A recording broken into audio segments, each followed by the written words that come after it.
And I don't know, Leslie, I looked at you. Will you lead us to the Pledge of Allegiance, please? I pledge allegiance to the flag of the United States of America and to the republic for which it stands, one nation, under God, indivisible, with liberty and justice for all. Thank you, Leslie. See how that goes? I mean, you leave town for 4 days and they take away your sledgehammer, cleaver, meat cleaver. All right, John, do we have any announcements or presentations? Your water. All right, staff action items. We have city clerk approval of minutes, city council public hearing work session July 14, 2016. Motion to turn on my microphone. Motion to approve the minutes for the July 14th work session as submitted. Oh man, Tom was close, but John tripped on it. So we have a motion second then to approve the minutes from the public hearing work session of July 14. All those in favor? That passes unanimously. Next we have the approval of minutes for City Council regular meeting July 19, 2016. Motion to approve the minutes for the July 19th City Council regular meeting with corrections as noted by Amy Needhammer and otherwise submitted. Second. Wow, that was a mouthful. So I'm trying to repeat that. We have a motion and a second to approve the City Council regular meeting minutes as submitted by the city clerk with the kind of changes that the city clerk made to them, and we all agreed we're good. Right. Okay, very good. All those in favor? That passed unanimously. Oh, you sure you can bring it on? Thank you. Oh, sure. I just did. Well, actually, what I needed for it is like when the council gets out of control, I can just start banging. Never done that, but I saw it done at a meeting here in these chambers before, a long time ago. All right. The next item on the agenda then is City Manager Rail Trail Plan Extension Conceptual Design Study Briefing. That's a mouthful. Mayor Clarkson, I apologize. The vote on the minutes for July 19th, was that unanimous? I apologize. Oh, I think it was, but I was so enthralled with my cool thing here. Yeah, what we need is just authorization to transmit the report to ARC on behalf of the city. Very cool. Motion to transmit the Rail Trail Extension Conceptual Design Study to ARC as recommended by staff. Second. And that is loud. I'm just loving these loud microphones. Y'all getting it, man? Yes. Look at David Carter in the back. He's like, I can finally hear you guys. He'd start seeing. All right, motion second. Is there any discussion? Yeah, who seconded that? Second for left. Is there any discussion?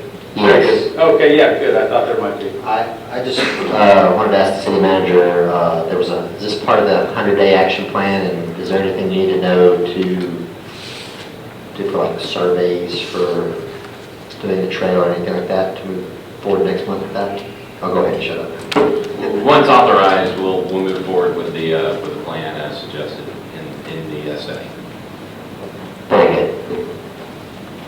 All right, any other discussion? All right, so we have a motion second then to transmit to the ARC the Rail Trail Plan Extension Conceptual Design Study Briefing as recommended by staff. All those in favor? That passes unanimously. Unanimously. Got it. Sorry. That's okay. I've been out of town for a couple days. I'm a little rusty. Next item, still under city manager, is the financial policy. Motion to adopt the financial policy as presented by staff. Second. Any discussion? Were you able to incorporate? That is really hot. Were you able to incorporate the changes that we discussed on Thursday, and are you comfortable with those? Yes, those changes have been made. And you're comfortable with them? Yes. Brian, I'm very hopeful that when you lean into your microphone, you'll go, wow, sure not. Everybody makes sense. All right, we have a motion second then to approve the financial policy as recommended by staff. All those in favor? That passed unanimously. I have trouble seeing Brian's hand there. All right, under Development Department, the first one we have is 5553 Peachtree Road et al. There are 12 variances. We can take them all together. We can take them together in parts. We can take them one at a time. What is the council's pleasure? I have a motion to take them all together. Well, let's hear your motion. Motion to approve variance number 1, number 2, number 3, number 5, number 6, number 7, number 9, and number 10, as submitted by development staff. Can you read that again? I'm sorry. I'm not done. Okay, on variance number 4, let me get there, I can do this. Motion to approve the variance, but to strike pervious pavement. So without the pervious pavement requirement.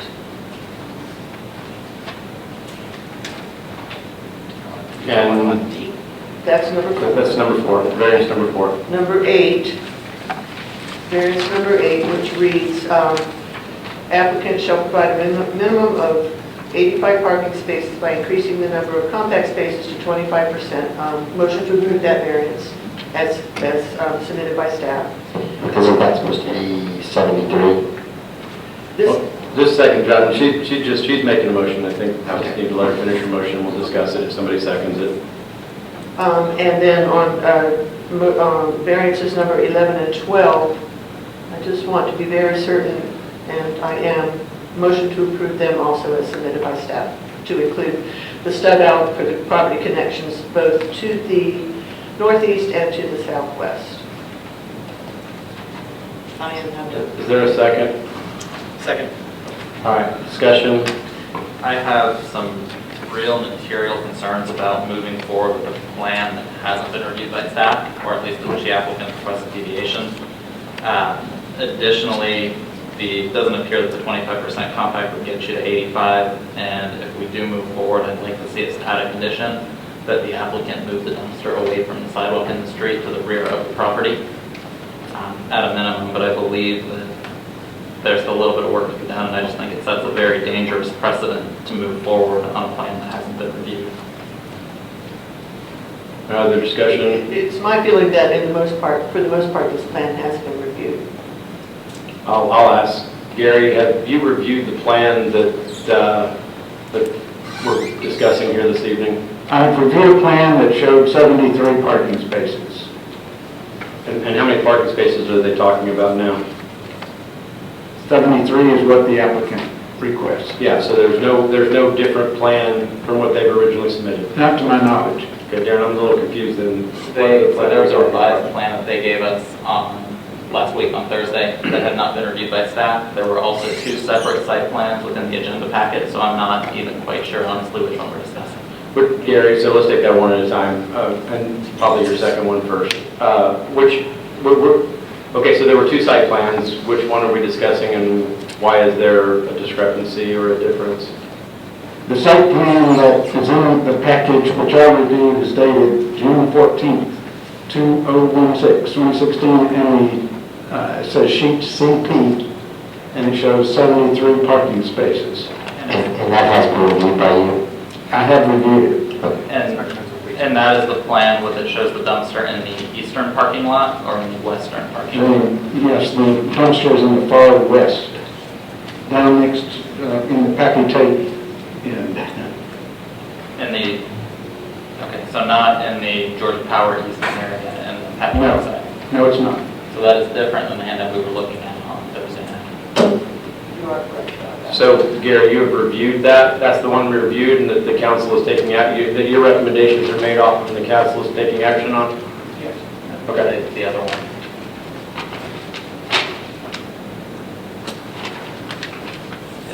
This is not the plan that we looked at Thursday night. It has, shown this way, it has the dumpster over on this lot. The one that we had looked at and I believe discussed on Thursday night has the dumpster here. So I would like to make a substitute motion or offer a substitute motion of deferral until the September work session and council meeting. Is there a second on that? Yeah, I'll second that. All right, discussion on a deferral. Does anyone else share Darren's concern with what we see here? No? All right, well, it's a substitute motion, so I'll call the question on that one then. That motion is second then to defer this, action on this until the September work session. All those in favor? 2 opposed?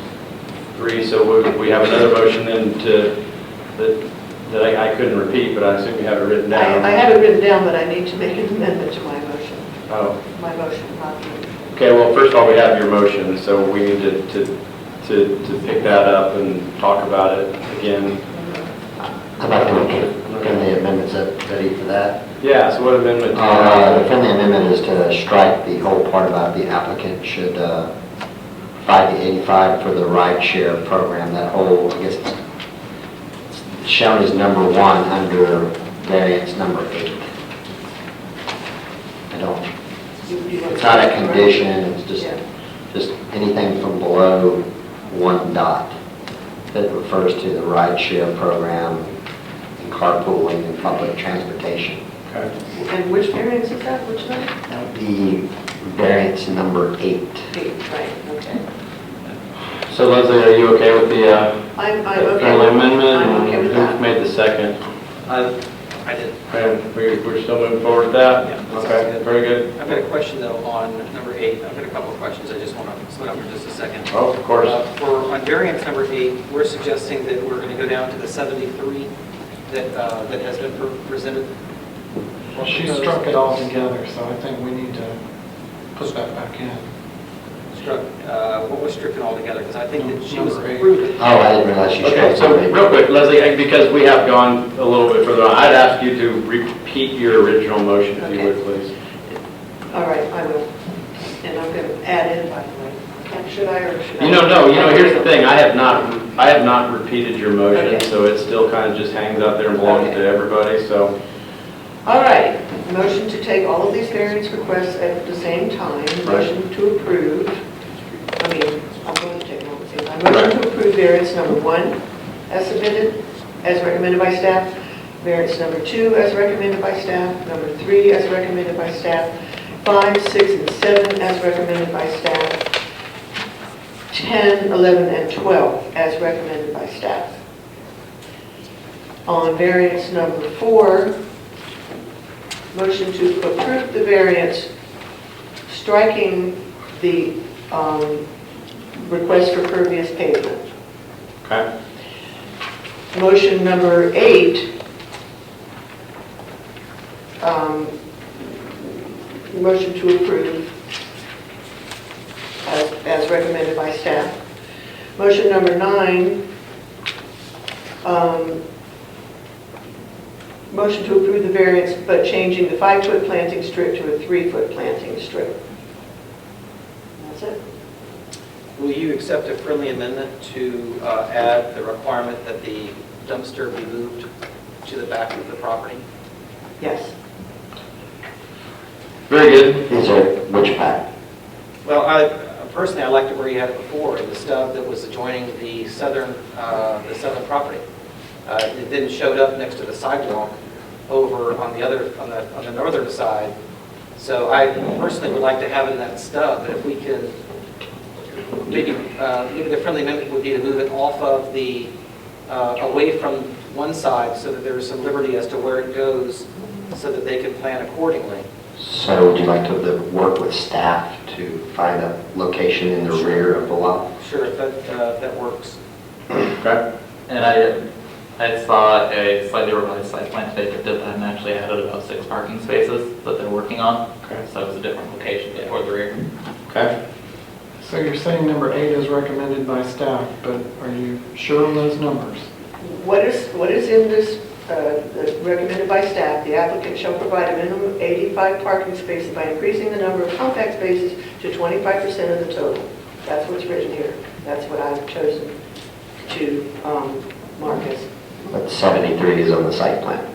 Yeah. Would you take a friendly amendment to make sure that we have at least 73 spaces? Sure. And then, do you want the ride share program included? I think it should stay. I mean, it's not that we're not going to say that it's going to mandate enforcement, but I think it's a great idea to look into it and work with it. Doesn't mean that they're going to have to... I would be in favor of pulling that language out of this conditional approval. I think it's a great idea, and I think that anybody located around here is going to be interested in those sorts of resources. Okay. Let's not have to tie the project to that. It's also an HR policy, not a development policy, which creates its own set of challenges.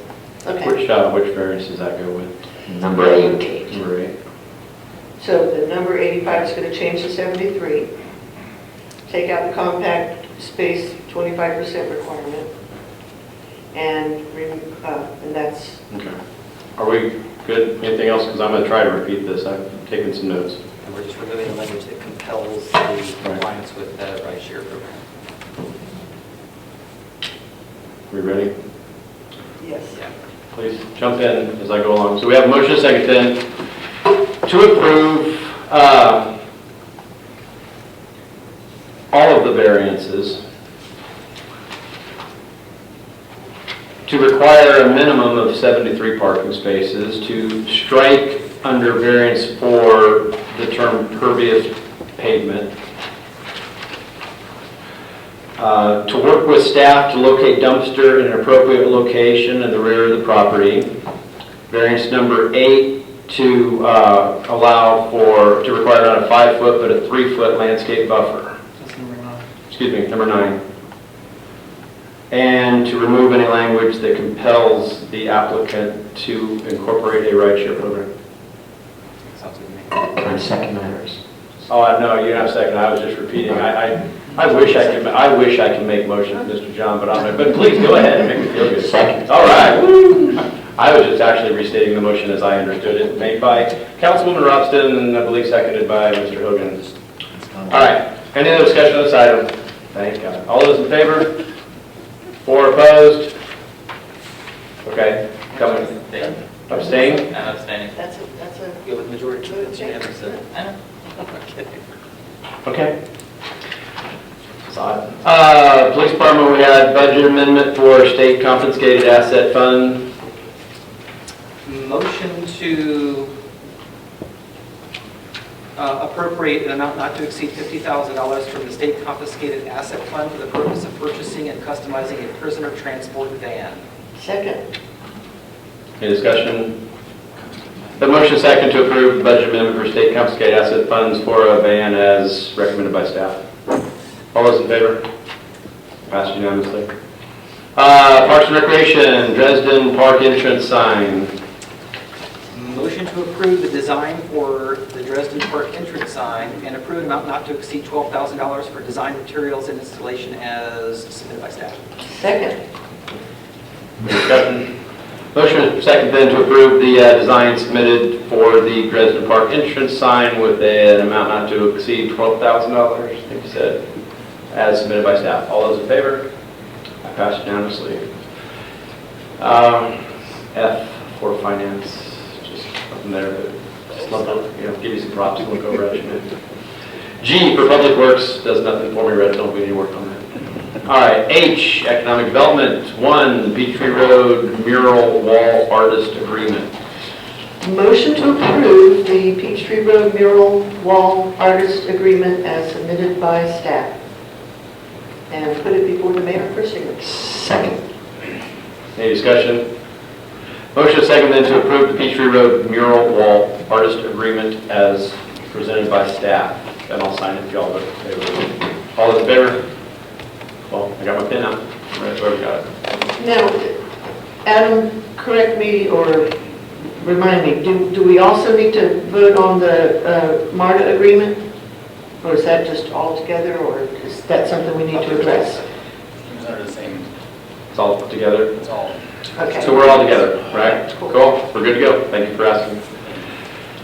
Boards, authorities, and committees. Dave, you're here. You weren't here the other day. If you come up and, let us know what's going on in the world of whichever board, authority, or committee you may or may not be involved with. So help us God. I should say as an initial matter that seeing how fast this meeting goes, I'm never going to attend a work session again. Fantastic. Keep in mind, we'd rather you're here at work session. That's right. I will be brief. For the Downtown Development Authority, we did approve an abatement for the Malone on Peachtree. This sits across the street from the Nissan dealership. The approval was for 35% tax abatement over 8 years, which is approximately $2 million. We also approved a facade grant from the Facade Grant Program. This is a $5,000 program to help refurbish the outer skins of new projects. We did that for the Blue Top development which is going into the old garage space here on Peachtree.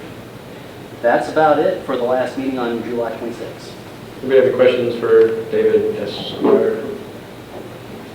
On the tax abatement for the Malone project, are they maintaining their present level of taxes currently, or is that 35 take them below? I think we are going to maintain the current level of taxes. We're working through the wording of the memorandum of understanding right now. The taxes on the property is fairly negligible. It's not bringing the sort of property tax revenue that the Nissan dealership was bringing in. Gotcha. Very good, thank you. One comment. I agree with that. I can tell you that just for the sake of the fact that it was brought up, I'll add my 2 cents.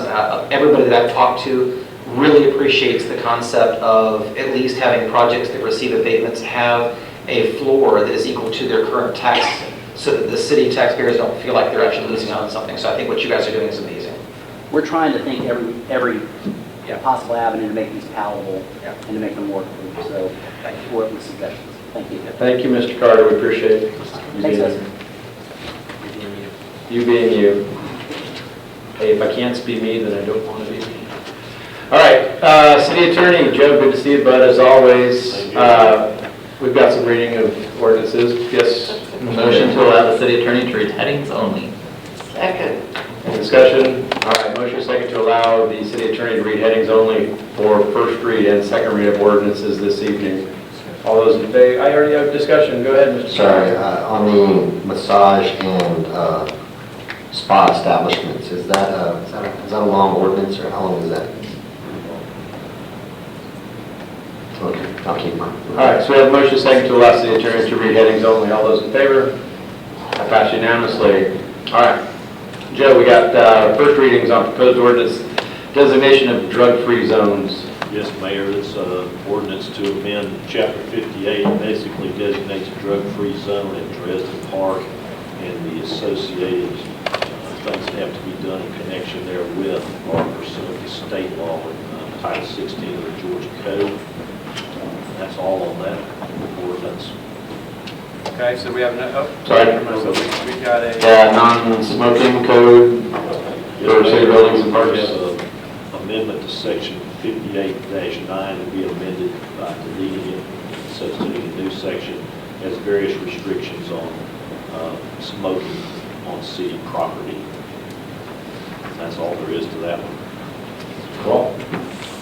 Next is an ordinance on parks and recreation, basically certain restrictions concerning the use of the park, including alcoholic beverages, prohibition of smoking, motorcycles, using the tennis courts, the hours, what part of vehicles are restricted, no commercial activity, and restriction for animals, and if you have to have any kind of permit, you can't do it without getting a permit first. That's the first reading on that one. Next is an ordinance to amend the provisions of Chapter 22, which is the regulation of the operation of massage establishments, has a list of definitions. Penalties are provided, regulation scopes. Anybody doing that kind must have a license. Also, the applicant must go through background checks as set forth in the ordinance. Basically, be good moral character. There's regulatory fees associated. Work permits are required for those who are in charge of managing these establishments. And then there's a new section called General Operating Provisions, which state how such establishments must operate in the city. Part 9 is concerning conditions of the license and denial thereof. Includes grounds for denial, revocation or suspension of the license, and then hearings for those who are aggrieved by revocation or suspension of the license. And Part 12 is remedies for those establishments. Part 13, those establishments operating as of the date of the adoption of this ordinance have 60 days to comply and submit the proper applications. That's all on that one. Joe, is your microphone on? It's kind of hard to hear you. It's got the green light, but I don't know. There you go. You may I have to just have to Yeah, because see, I have to sit back on mine. You need to lean into yours. Kind of. Yes, sir. I can. I think we're in the second readings now, Mayor. Which again will all require action, correct? And so under second read, we've got proposed UDO text amendments, and I believe we have A through D is what I'm showing. Correct? Well, the first one has to do with the buffers, landscaping and tree protection, tree preservation and replacement regulations, buffer landscaping and tree preservation.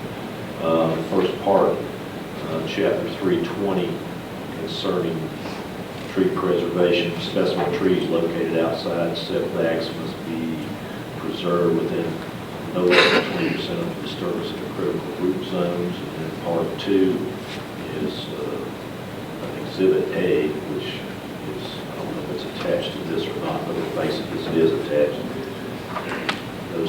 Those provisions are changed, and that's really all there is on that. It's mostly the administrative guidelines that we're substituting. Is that correct, Mr. Cornell?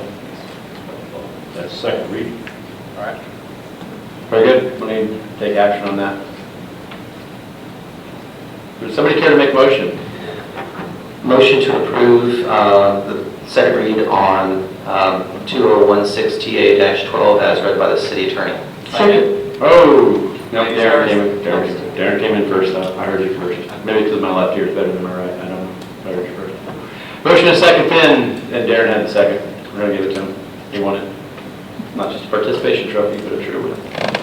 All right, motion second to approve the 2016TA-12 amendment as read by the city attorney. All those in favor? Passed unanimously. Good job, Joe. Mayor, next is 2016TA-13. This is to revise the provisions of Chapter 240, which are general use provisions concerning permitted and prohibited uses to allow automobile rental establishments in the following zoning districts: CC, IT, I, and A.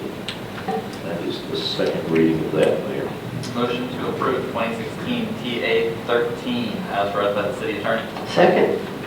Is there any discussion? All right, motion to approve 2016 TA-13 is read by the city attorney. All those in favor? That passed unanimously. Oh, Joe, you're on a roll, bud. Next is 2016TA-14. This concerns off-street parking and loading standards. Provisions of Chapter 250 are amended by editing paragraph 4 as follows, and I guess this has to do with drainage and parking areas. I don't know. Shall be drained so as to prevent damage to abutting properties or public streets, and where possible shall be drained towards infiltration swales located in the 5-foot head-to-head landscape strips required between vehicles in subsection 320-21A4. And that is the second reading of that. Motion to approve 2016 TA-14 as read by the city attorney. Second. Any discussion? All right, we have a motion and a second then to approve 2016 TA-14 as read by the city attorney. All those in favor? That passed unanimously. Next, Mayor, is number 2016TA-15. It's also to amend the Code Unified Development Ordinance, provisions of Title II, Land Use and Zoning, Chapter 240, concerning single-family attached dwellings.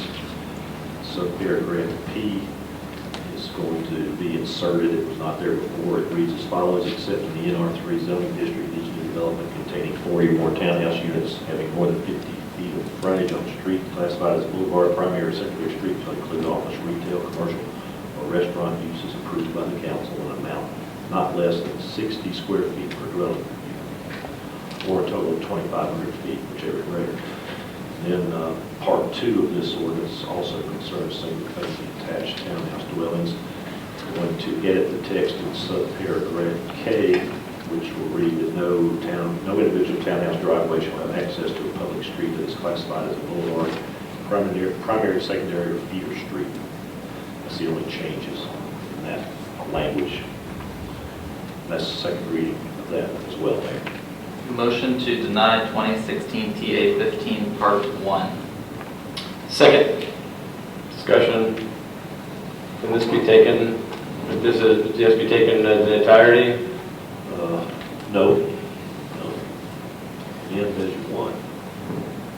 Okay, but we have one item on here. If we just take that, Darren, I'd rather if you're going to take it in pieces, that you make a motion to approve without a certain portion of it. Otherwise, we're kind of hanging out there. Does that make sense? Is section 1, is that Yes. your denial for the entire read, or your suggestion for denial, the entire read of 2016 TA-15? No, I will restate.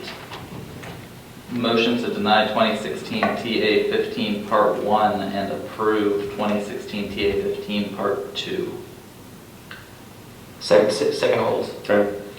Discussion. I don't really have a discussion, but for some reason, this is not, the text of this is not in my notes. So what are we approving and what are we denying? Probably better to ask Mr. Cornell. I think he's the one that authored this. In the first part 1, this was consideration of how townhomes other than in NR3 would be required to provide commercial space if they had more than 40 townhouse units and they were along a street classified as boulevard, primary, or secondary street. We'd have to have office, retail, commercial, or restaurant uses in an amount not less than 60 square feet per dwelling unit or a total of 2,500 square feet, whichever is greater. So that's part 1. That's part 1. And part 2 is? Part 2 is really just house cleaning, because we used to call things arterials, collectors, and such. To change the nomenclature to say boulevard, primary, secondary, or feeder streets, and those are the types of classifications now in the UDO. So it doesn't change really the meaning of what was in there. It just changes the names of the streets so that they are now in keeping with the UDO standards. So the intent of my motion is not to require the commercial space, but to require essentially the townhomes unload on a community street versus a major street or anything like that. So in other words, you don't have a driveway going out on Peachtree Road or Peachtree Boulevard or anything like that. I think I'd like to make a substitute motion to approve 2016 TA-15 as read by the city attorney. Is there a second? No? All right, that will die a lonely death.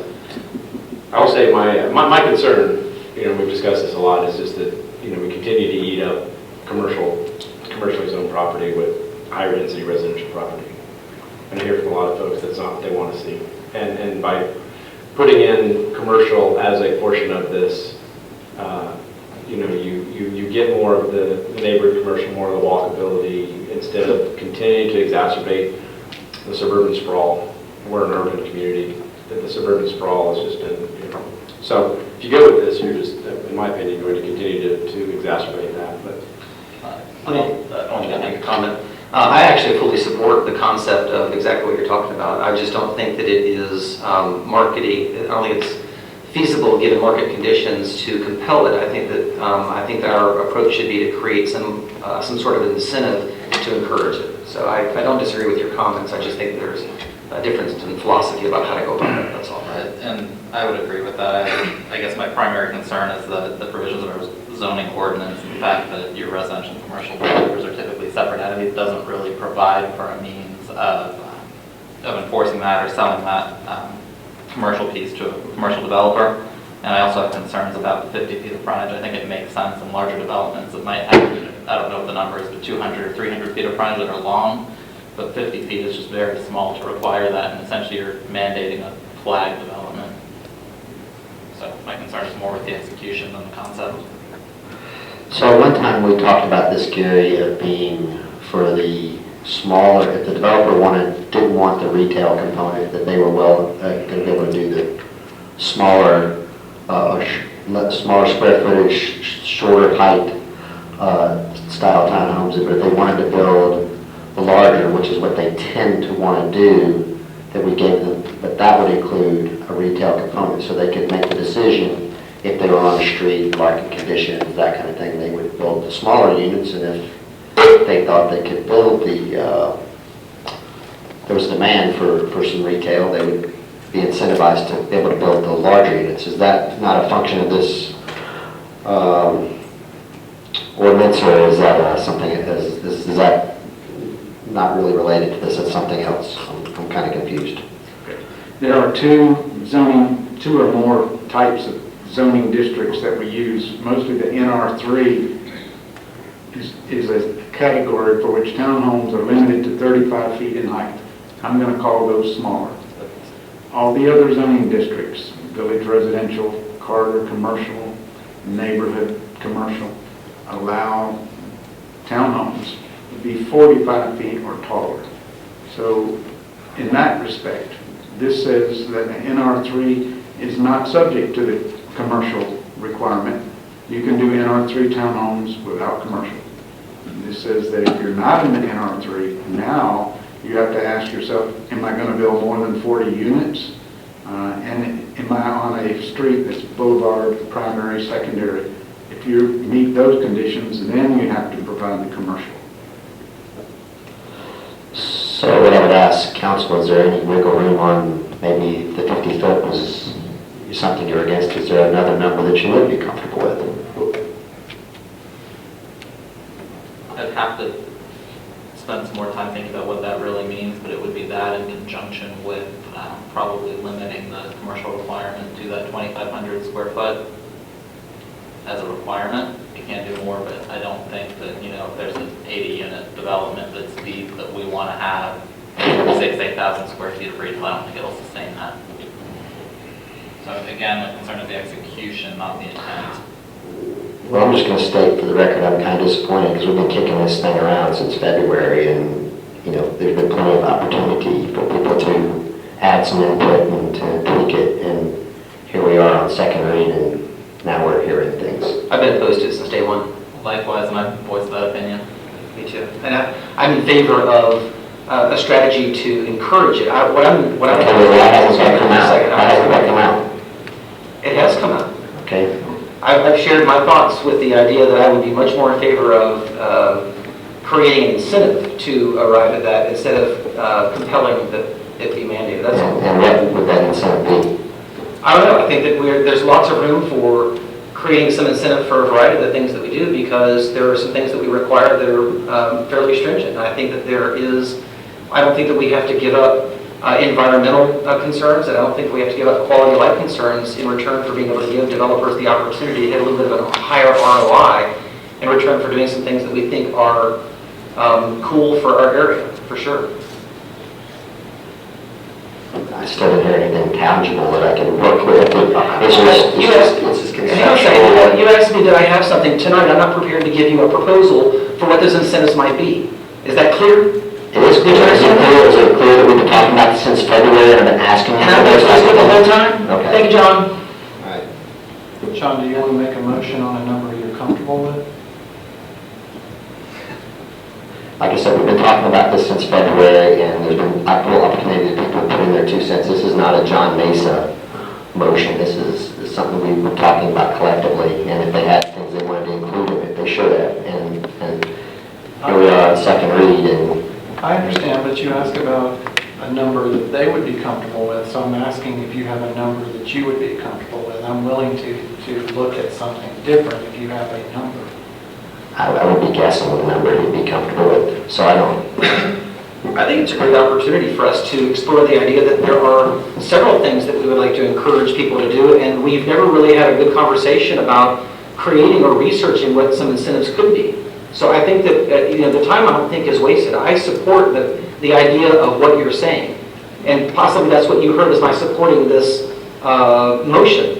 But I'm not in favor of it. I don't think I think it's difficult to finance. It's difficult to build. It takes a little bit more of it's more complex for a developer to find someone to build out that piece that they're not used to building out. Well, I look forward to when we have time to think about it, because I know I'm putting you on the spot what some of those incentives might be, if you have an idea of what they might be. I would fully support a motion to direct staff to do some research and come back with some suggestions on some of the things. That's the direction I was hoping that this would take, frankly.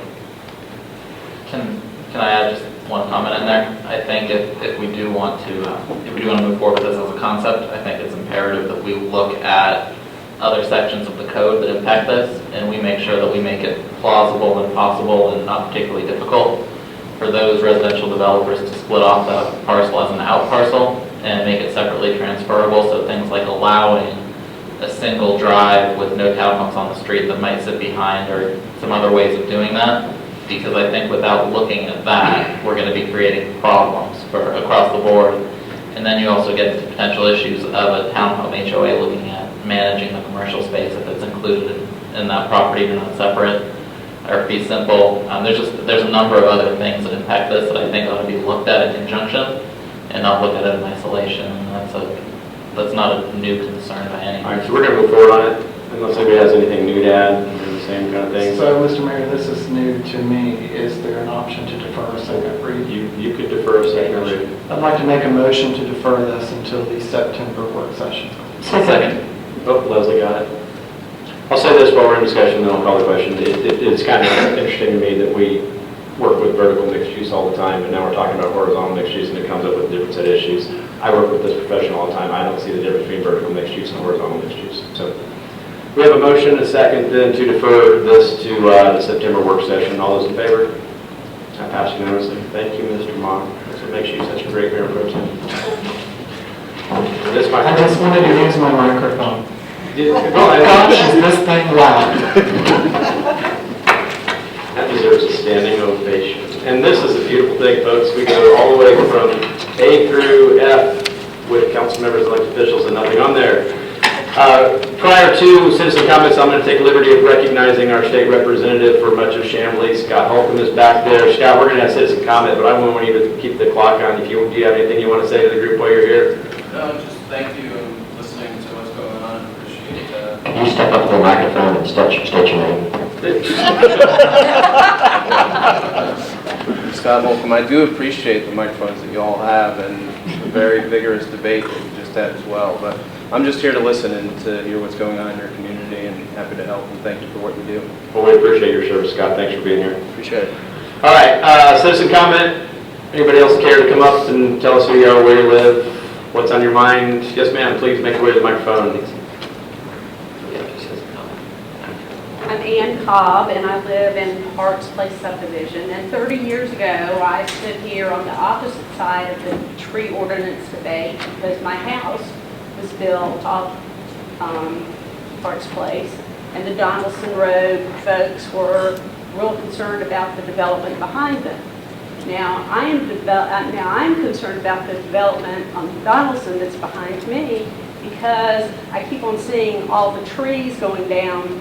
And I'm just appalled because your forerunners were always concerned about the tree buffer between the houses. I just want there to be the same concern about the trees, yes. Thank you very much. And I live next door to your neighborhood, so I know you don't want it in your backyard either. So, thank you. We appreciate you being here. Anyone else? No? Okay, I do believe we need an executive session this evening. Motion to go into executive session to discuss a personnel matter. Second. All right. I'll have to ask you all to